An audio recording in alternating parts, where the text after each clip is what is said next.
प्यारे साथियों, अस्सलाम वालेकुम। कैसे हो? उम्मीद है कि आप सब हज़रात खैरियत से होंगे। अल्लाह तबारक व तआला आपको ऐसे ही हंसता मुस्कुराता और खुश रखे। आज हम हुजूर पाक सल्लल्लाहु अलैहि वसल्लम की बयान की हुई एक हदीस मुबारक आपकी खिदमत में पेश कर रहे हैं। हुजूर पाक सल्लल्लाहु अलैहि वसल्लम ने फरमाया कि एक मुसलमान के दूसरे मुस्लिम के ऊपर 5 फर्ज हैं, उसको चाहिए कि वो उनकी अदायगी करे। नंबर 1 पर हुजूर पाक सल्लल्लाहु अलैहि वसल्लम ने इरशाद फरमाया कि जब कोई किसी को सलाम करे तो तुम्हारे ऊपर फर्ज है, तुम्हारे लिए जरूरी है कि तुम उसके सलाम का जवाब दो। आज हम सलाम नहीं करते, एक दूसरे से सलाम करने से मोहब्बत पैदा होती है, दिलों में कुर्बत बढ़ती है।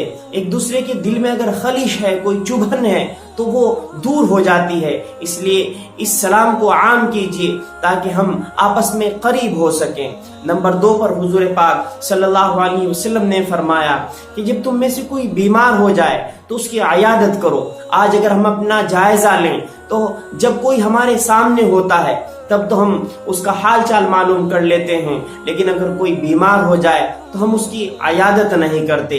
इसको भी अपनी जिंदगियों के अंदर लाने की कोशिश करें। नंबर 3 पर हुजूर पाक सल्लल्लाहु अलैहि वसल्लम ने फरमाया कि जब कोई इस दुनिया से चला जाए, रुखसत हो जाए और हम उसे कब्रिस्तान में दफन करने के लिए ले जा रहे हों, उसका जनाजा ले जाया जा रहा हो, तो हम उसके पीछे पीछे चलें, उसके आगे ना चलें। अपनी जिंदगियों का मुहासबा करें। बहुत से ऐसे लोग हैं जो पीछे नहीं चलते और जल्दी से कब्रिस्तान में पहुंचना चाहते हैं, वो जनाजे से आगे चलते हैं। तो इस चीज को अपने जिंदगियों से दूर करें और जनाजे से पीछे चलने की कोशिश करें। नंबर 4 पर हुजूर पाक सल्लल्लाहु अलैहि वसल्लम ने फरमाया कि जब एक मुसलमान दूसरे मुसलमान की दावत करे तो उसको कबूल कर लेना चाहिए।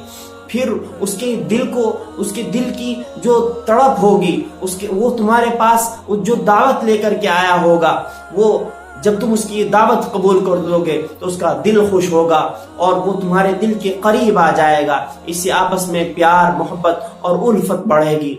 नंबर 5 पर हुजूर पाक सल्लल्लाहु अलैहि वसल्लम ने फरमाया कि जब किसी को छींक आए तो उसके जवाब में यरहमुक अल्लाह कहना। जब वो अल्हम्दुलिल्लाह कह दे तो फिर सुनने वाले को यरहमुक अल्लाह कहना चाहिए। ये 5 फर्ज हुजूर पाक सल्लल्लाहु अलैहि वसल्लम ने हमें बताए हैं। बहुत आसान है, अगर हम इनको पूरा कर लें तो अल्लाह के रसूल सल्लल्लाहु अलैहि वसल्लम की इस हदीस मुबारका पर जो बुखारी शरीफ के अंदर लिखी हुई है, इस पर अमल हो जाएगा।